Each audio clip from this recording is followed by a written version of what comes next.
.81, 2 shots.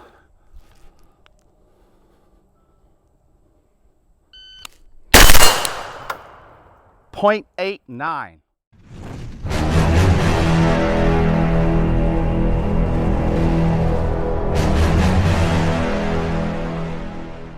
Hey, shalom, brothers and sisters. This is your brother Gideon, once again reporting to you from North Carolina. Just about to get this video in because I just seen a helicopter, old Apaches flying by. I tell you, Fort Bragg is constantly doing it. Anyways, the video that I'd like to bring you to today is to show you what I'm using currently. Okay, I have gone through many different rifle configurations, and because I've gotten older, I'm 50 plus, going on 50 plus now, years. I'm an older man. My eyes is not where they used to be. I still see 20/20, but then I have astigmatism. So there's certain things that I have to work out as I'm getting older, and I'm not as active as I was when I was, say, in my 20s, you know.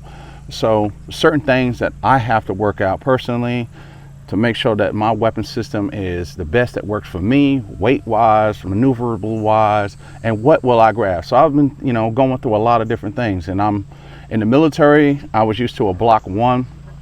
I never really had an opportunity to use the Block 2, but I had purchased one, and I've used that for quite a few, for a while, and it worked out really good. I really like the system. It's very reliable, robust, accurate. Mine personally was extremely accurate. I could always get like one MOA, despite what, you know, some people may have said out there. My rifle got one away. There's I did videos of it's called 800, and I had fired that thing at 800 yards downhill at a target, and I hit it, I think maybe five out of 7 or 8 times. It was amazing. That rifle was very accurate. So anyways, I've gone through different rifle configurations from the URGI to now I'm using a Super Duty upper. Okay, and I'm going to tell you why I have switched to this. Okay, this right here is a 12.5 Geissele Super Duty on a Spikes tactical lower that I've had for many years. This is the same lower that I have used on my Gordo rifle, and so this is like the Gordo 2.0. I'll roll in some footage of my other rifles, and I just wanted to really explain why I've gone to this now. Years back, I had made a 11.5 URGI, and it was very lightweight, worked out very good, and I really liked that rifle. But it had some shortcomings. One of the shortcomings was the rail space. I didn't like the rail space, and then when I'm going out to range, set past 450, I started seeing the bullet being a little anemic. Now, I'm not saying it wouldn't kill, but I didn't appreciate the fact that the height that I had to raise the bullet to get to that target. And then a lot of times I would hear the still and there'd be nothing. So I would switch from 55 to 62, and I would get a little tone, little ring back. 77 grain, you know, you're definitely getting a tone, but that's a heavier bullet. So when you start looking at the trajectory and the ballistics of that bullet going through the distance, it turned out to me it was a little bit anemic past 300. So, I mean, people can argue that, but listen, for me, I just saw that the bullet kind of fell short at 300. It was still killed well past that, but I didn't like having to adjust the height and all that. So I went to Block 2, which was a 14.5. That worked out pretty good. Like I said, that it was what I was used to in the war. I used the Block 1, same barrel. It's just a different rail on the outside. Same barrel though I had in the combat. Beautiful, and it never failed me. It had a different bolt carrier group. I remember in the military we had updated the bolt carrier group and all that. It was great. It was awesome. Worked fine. So then I switched to the URGI, the 14.5, which is lighter, and I really appreciate it because like I said, a lot of those programs that we do in the military now are based off of the shooting programs, is based off of what we've seen in the civilian world. And you know, I now can say that I am a better shooter now outside the military than I ever was in the military because of just the equipment that I've been able to use, some of the classes I've been able to go to, and just being around certain people that have taught me and increased my level of wisdom and skill. So let's start off here. All right, so I'm gonna start off with the butt end of this rifle. Okay, so this, like I said, this is a 12.5 Super Duty upper, and because I have not SBR this rifle, all right, like I said in another video, SBRing rifles can kind of be there's some drawbacks to it, especially when you're crossing states. You know, you have to send your permission slip to the ATF forward of doing that at least 6 weeks in advance, to get a call back and say, hey, they give you a little orange letter, say, yeah, you're good to go. You can go to this state with this rifle. Well, sometimes I'm just going and I want the rifle, so I needed something that I could carry. It's a dangerous world, man. Let's just be honest. So anyways, so this is the SB Tactical, I think it's an A5, telescoping. I like it. It's okay. I like the aesthetics of it. It looks pretty good. You know, it's really good if you want to stick your little hand in there and do what you need to do. Works really good. I really like it. But I would just tell you this. In a state of where there is no rule of law, that will be the first item that come off my weapon, and that would put me a B5 one on the back here. So it does work. It's not an issue. It holds up pretty good. I really, you know, everything is ergonomically, it works. So it works. So going from there, I have once again a Geissele tube here. So I like this. I bought this. It came. I bought some buffer springs and stuff like that, and for another rifle. And I decided when I was making a build that I would buy this too, because I really like the anodization on it. So that's what I went with on this, and working out pretty good. I really like it. I like the aesthetics of it, especially now that, you know, sometimes when you buy stuff, you don't necessarily know what it is for. You guys out there know you build. Sometimes you'll have a bucket full of parts and you don't know what exactly, then all of a sudden it just kind of finds its way to where you need it. So in this case, it has definitely found its home, and I really like how it came together with me using this all together. I didn't know at the time that I would be getting to this level, but I am here now, and it worked out just fine. So that's what I got going on there. Opener, well, let's see here. A few minutes later. I don't know if I can do this on YouTube, breaking it down. Probably not. I don't know. Oh, then I might have to edit that out. Magic. I'll make magic. I'll just. Anyways, so back at you. All right, so I'll show you the inside of it broken down. I'm using a Geissele Trichicon. I really like these. If you can look at it, I really appreciate the trigger in this. It's like a 3.5, 4-pound trigger. I mean, I can really hose with this thing, man. Like literally just really hose with this trigger. Like I said, with another previous video, I put Geissele triggers in all mine. Awesome, awesome, awesome, awesome trigger. So I really like that. And then obviously it came with the Geissele Super Duty bolt, which is a little bit different. You can see how they changed some things on this. It's supposed to be a different type of material they use to make it stronger. Hey man, the man knows what he's doing, so I'm just go ahead and trust on him on that. And then obviously the airborne charging handle. From there we'll move up. Oh, let me spin around again. Let me stop. I'm going too far. This is a Strike Industries grip. I think it's a 20 degree. I like it. I like the aesthetics of it. I like the profile of it. It's standard fit. It's not as aggressive as the original grips that came with ARs. It's not like straight up and down.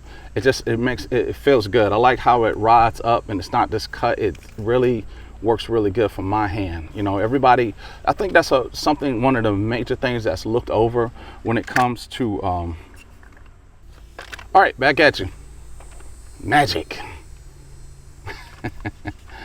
I don't, man, these rules sometimes with YouTube or whatever, it's like, man, listen, I'm trying to put this information out there, bro, because people keep asking me, what am I using and stuff like that. So I want to answer the questions, you know, and why I'm using it. So I just not just say why, I got it, why.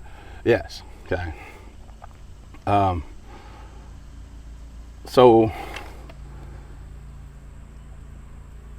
one of the, Strike Industries, the Strike Industries deal is, I really like the grip angle of it. It just feels good. And what I was trying to say is that it's one of the most major things looked over when you're selecting and choosing how you want. Do not go off of what the internet tells you or what I'm saying. Go off of what feels good to you. This needs to feel good. When you're doing your patrols, this needs to be able to feel good in your hand. You need to be able to maneuver it and do what you need to do, okay? This when it's time to get after it, make sure it's good for you. Don't do something just because it's aesthetically pleasing, or you know, all these other people on YouTube do it. There's a lot of that. I'm gonna tell you something. What I've learned from my little time on a channel, there's a lot of recycling going on. I noticed that. I noticed that a lot of people out there they're trying to sell you a product, y'all, and you'll see it if you look through a lot of channels. You'll see it's the same crap, bro. They just keep regurgitating the same thing from some industry. So people, I'm not getting paid for this. I'm doing it because I want to do it. You know, yes, could I use a support for something? Yeah, absolutely. If I get some ammo, absolutely. But I don't want to sell myself short for that. And a lot of people do that in this, and it's crazy, man. It's crazy. I'm just not like that, man. I'm not that guy, bro. So that's why I don't really care, because I'm self-supporting. I can do what I need to do, and I help. And well, I'll take that back. That's not fully true. There are people who support me on Patreon. Thank you very much, and that helps me support with ammo and putting out content. So in that case, yes, I am getting supported by Patreon people. Thank you very much to everyone who supports me on Patreon channel to help me put out this content, because it's important that we get content that's not mixed in with what someone wants to sell you. So I'm going to tell you this is the truth. I'm about to say brass facts. I think that's the dude's channel. I'm going to just tell you the raw truth, man, what I got going on here. I'm not scripted. I'm going straight at it. So anyways, getting back to what I got going on here. Oh, I forgot my Magpul low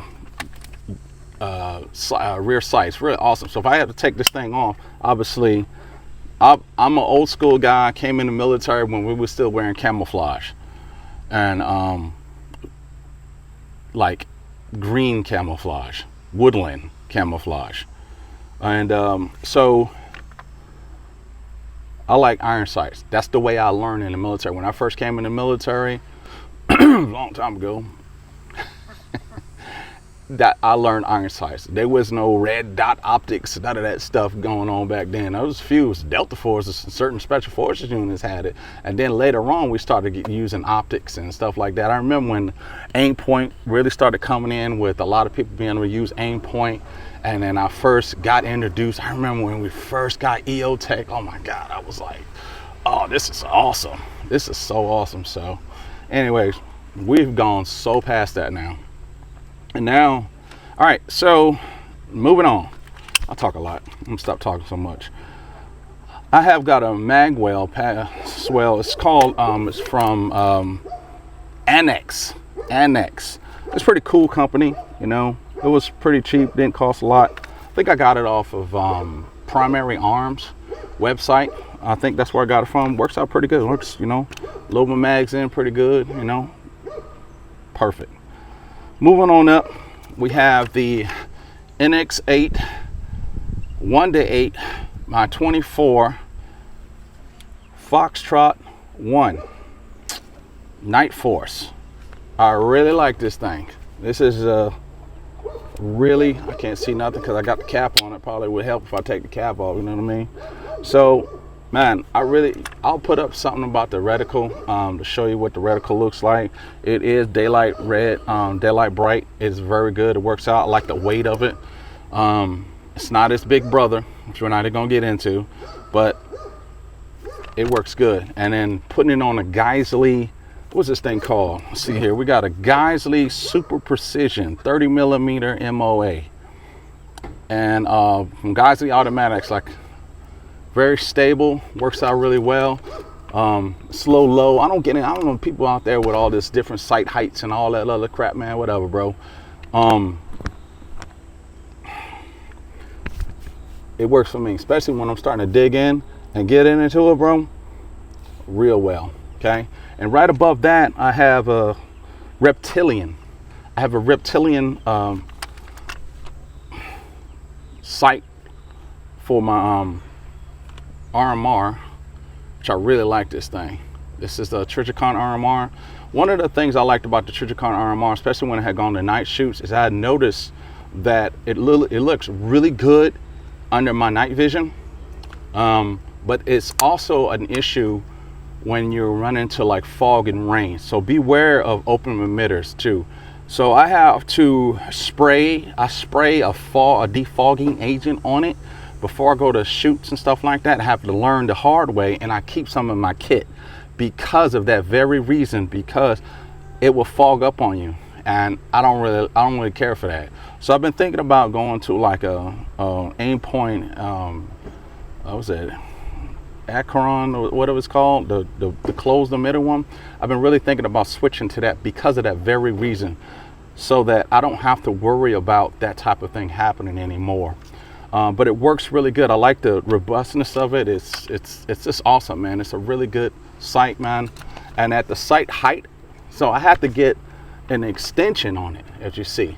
A lot of people wonder why I have it back here too. I'm gonna tell you why. Because it works best for me. Like if I had a regular scope on here, like, you know, my EOTech or something would be, that's normally where I would see it at. And then with my nods on, I can still see it. It's not an issue. Now I know, you know, people typically put it up front here, and the whole idea is so that you can see it a lot better. For me, bro, it works out really good like this. Okay, so remember, do it because it works for you, not because the internet says it. Okay, now there are some, because I'm telling you, a lot of people out there, they're just doing it because that's the thing to do and that looks the part, but it doesn't work for you.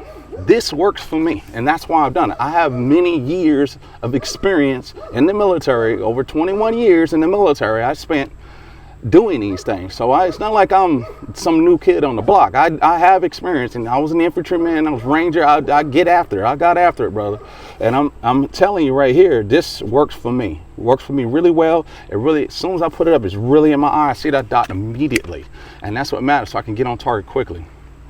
Okay, so basically this is how I have it set up. Also, this is set 36 yard zero.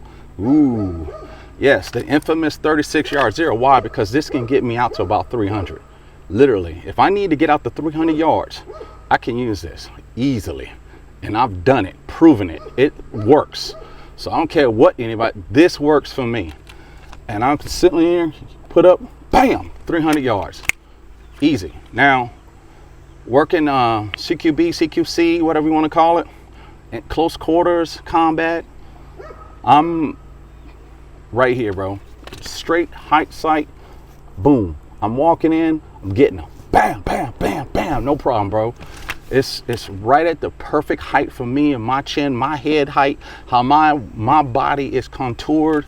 It works for me, and that's what needs to work for you. And if I need to take a longer distance shot, I simply just snug my head in there, bro, and get after it. And honestly, well, where I put my chin at in my head, when I have this low power variable optic, I'm not getting any of that distortion going around the edges. It is straight, where every time I put my head down, clear. Every time. I've trained my head to it. I practice it A lot of shadow boxing with it. You have to do a lot of that, and making sure that my head is in the same place every time. So it's muscle memory in my head. So every time, even if I didn't want to use this, I put my head all the way down, it's going to be clear. I'm not going to have no distortion. Okay, so more on that. Scope caps, I just went with the original. It's just a dust cap for transportation. When I go into the wood line, I'm going to have this open. I don't see why you would want to have it closed, you know, unless you're doing an airborne operation, transport, maybe going and, you know, crossing water or something like that. I can see it then, but even still, this works out pretty good. But I do not have any reflectors in here or anti-reflecting devices in here, kill flashes for the sun. You know, I want as much light transmitted as possible for when I need to do what I need to do. Just works out for me, man.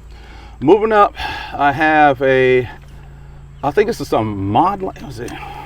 It's from Unity. Once again, this is Unity. I think it's a mod, and just basically it's a one-trick pony. It's a one-trick pony. It just hits my little light there, which is IR, so I could switch this to IR and white light, or just put it in off mode. And I also can hit it to be permanent if I want by hitting that button here. Boom. I like it, man. I really like it. Moving from there, was it Ariska or whatever? Bro, I tell you, I'm not about to sit here and be that guy. You can see it for yourself. Ariska, all right, whatever. Them guys. Works out really well for me, man. How I put my hand, perfect. Look at that. Every time, bro. Point to what you're shooting at. Point to what you're shooting at. I got my thumb right here on my LA5 or Pac 15. Works out real good, man. Just put my finger there. So I got everything that I need personally for this to work out for me. So that, oh yeah, moving on up. All right, once more, is I got the Daniel Defense front. I had bought it as a set, and I have put the other one on my other rifle because I needed it on this one and that one there. And then finally, we got this thing, a little. Here we go. All right, so I switched out to what it came with. It comes with the what is it? The Hux. I think it's called the Hux flash hider. It's the real deal. I'll put in and switched it out for the 4-prong. I like the 4-prong. I like what the 4-prong does for me, and it fits this, which is my B&T. So you can get the name right here. B&T USA Print X H X-Ray Hotel Romeo Bravo Sierra Charlie, and this is what I have. So the my eyes, man, I'm telling you, you get older, man. I need reading glasses, bro. So Print X H RBS SC. It came black. I had got this on the what is it, Silencer Shop's website on sale at the time when I had got this, and that's when they was doing the $200 they would pay for the tax stamp, and that's when I jumped on that. This works out pretty good. It's a titanium on the outside, and it has the good stuff all in the inside of it, and it works pretty good, man. It was a little flashy. I tried to shoot at night, and I seen little sparks come out of it first, but it's like sometimes you get like sparks at first, and then the rest of the rounds you don't get none. Every now and then you might get a spark. Semi flow through. It's got the good sound. I like the sound of it. I'll roll in some footage of me shooting so you can see it for yourself. And heat wise, it heats up pretty good. But it dissipates the heat.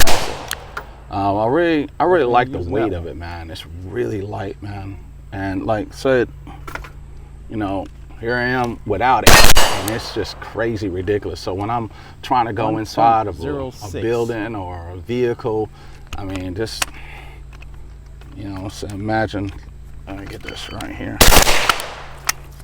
I'm inside of a vehicle, man. I can literally, and it's still there, bro. I can, like, if I wanted to, I could still shoot inside of a vehicle from the outside, from the inside of a vehicle, outside the vehicle. And like everything is right there where I need it to be.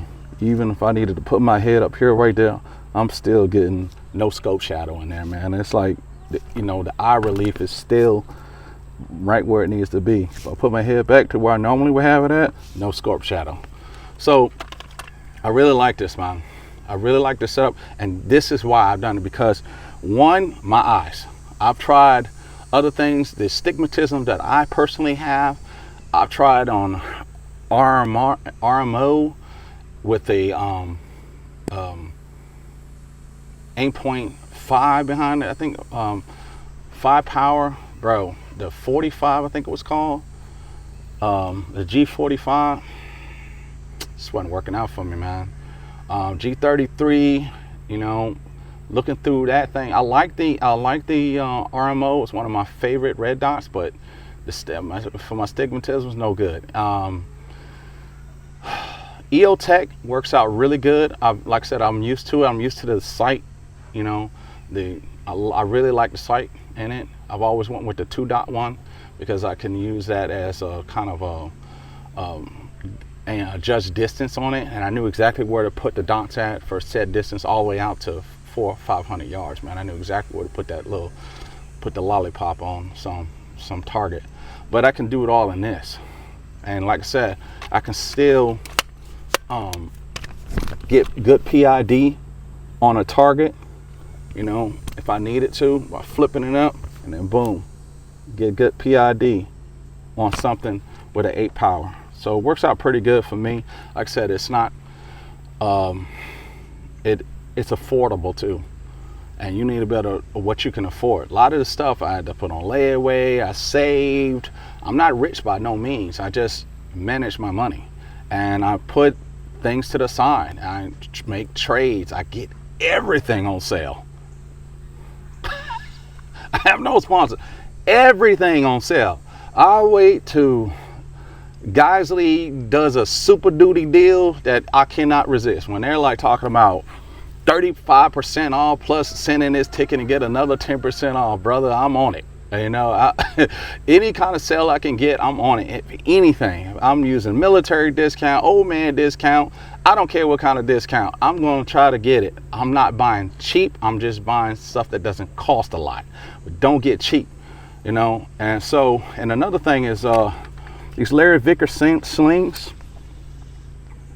Life-saving tool, man. This thing is awesome, man. Thank you, Larry Vicker. I really like you.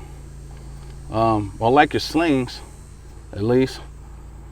I'm gonna do a video too. I have a weapon from Larry Vicker that he has sold off. I want to do a video about it. It's a very special weapon, and one day I'm gonna make a video about it. It's awesome. You know, it's unfortunate the way, you know, that under circumstances of why he sold his weapons, but I have one of them, and but I thank him for it, honestly, because it's such an awesome weapon. You'd be surprised which one I have too. He'd probably be surprised which one I have. But it made its way home, brother. It's back in North Carolina, even though I think you're in Page, South Carolina, but still. Here we go, going on, moving on. That's what we got, man. So that's my rifle. There are many like it, but this one's mine. And I really appreciate it. I like what it does. Works out really well for me. It's lightweight. Sometimes this thing's a little, that's another thing about these. These don't exactly fit perfectly. So sometimes I have to do a little maneuvering. You see me hitting on top of it a little bit to kind of push it just the rest of the way so I can get this. I put this on here to line it up every time. So every time when I tighten it, I know it's tightening to the exact spot. So I always check that. Now obviously you can't see it at night, but I'm not taking it off at night either. So I always put it on like it's the same every time. So anyway, that's my rifle. And like I said, I hope you enjoyed this video, you know, and this is my rifle, why I've done it. And I hope that this information has helped y'all. I think I forgot something. Oh yeah, I forgot the little release I have on there. So, I don't know, man. That's what I got. Enjoy. Shalom, shalom.